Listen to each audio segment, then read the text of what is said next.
Hello everyone, তো আমি আজকে ডিআইওয়াই স্টিকার বানাবো। তো আমি ডিআইওয়াই স্টিকার গুলো কিভাবে বানাবো আজকে আমি সেটাই শেয়ার করবো। তো চলো কথা না বাড়িয়ে ভিডিও শুরু করা যাক। তো শুরুতে আমি একটা কাগজে স্টিকার গুলো আর্ট করে নিয়েছি। তো এখানে আমি A4 পেপার নিয়েছি, তোমরা চাইলে এখানে যে কোনো নর্মাল খাতার পেজ ইউজ করতে পারো।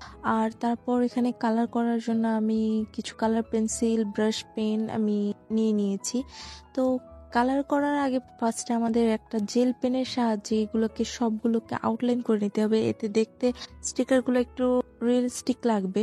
তো আমি জেল পেনের সাহায্যে প্রত্যেকটা স্টিকার আউটলাইন করে নিচ্ছিলাম। ডিআইওয়াই স্টিকার কিছু সুবিধা আছে, যেমন আমরা চাইলে স্টিকারগুলোকে একবারের বেশি ব্যবহার করতে পারবো, যেমন যেখানে ইউজ করছি সেখান থেকে তুলে আমরা অন্য জায়গায় আবার গ্লুয়ের সাহায্যে করতে পারবো, যেটা নর্মাল স্টিকারে সম্ভব না। তারপর আমরা এটাকে গ্লুয়ের সাহায্যে, ডাবল সাইডেড টেপের সাহায্যে বা ট্রান্সপারেন্ট টেপের সাহায্যেও স্টিক করতে পারবো। আর নর্মাল স্টিকার গুলোতে দেখা যায় নর্মাল স্টিকার গুলো একবার পর ব্যবহার করা সম্ভব হয় না, বা একবার কোথাও লাগালে সেটা উঠানোর সময় এটা নষ্ট হয়ে যায় বা মাঝখানে ভাঁজ পড়ে যায়। তো এদিক দিয়ে ডিআইওয়াই স্টিকার গুলো অনেক হেল্পফুল। আমি আউটলাইন করে নিয়েছি। তো আউটলাইন করা হয়ে গেলে তারপর এখানে আমরা এগুলোকে কালার করব। তো এখানে আমি কালার করে নিচ্ছি। তো কালার করার সময় আমি প্রত্যেকটা স্টিকারে কিছু শেডিংও করে দিচ্ছিলাম, যাতে স্টিকারগুলো দেখতে রিয়েলিস্টিক লাগে। আর এখানে আমি আমার পছন্দ মতো কালার ইউজ করতেছিলাম, তোমরা চাইলে এখানে তোমাদের ইচ্ছা মতো কালার করতে পারো। আর তারপর কালার করা হয়ে গেলে এখানে আমি উপরে ট্রান্সপারেন্ট টেপ দিয়ে এগুলোকে কভার করে নেব।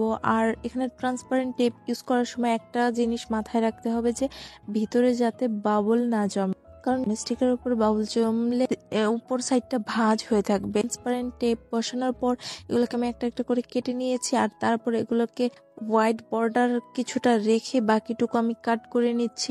এখানে হোয়াইট বর্ডারটা রাখলে এগুলোকে দেখতে আরেকটু রিয়েলিস্টিক লাগবে। তো আমি ঠিক একই প্রসেসে সবগুলো স্টিকার কেটে নিব। তো এই তো সবগুলো কাট আউট করা হয়ে গেল।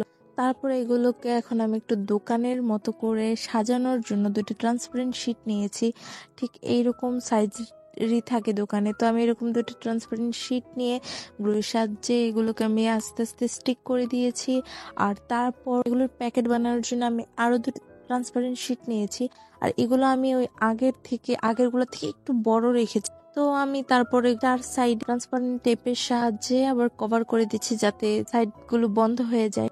তো এখন এটাকে একটু ডেকোরেটিং করব। তো ডেকোরেটিং করার জন্য আমি এরকম কয়েকটা স্টিকার আবার বানিয়ে নিয়েছি। আর এগুলোকে কেটে এখন আমি এগুলোকে গ্লুয়ের সাহায্যে আস্তে আস্তে লাগাই দিব।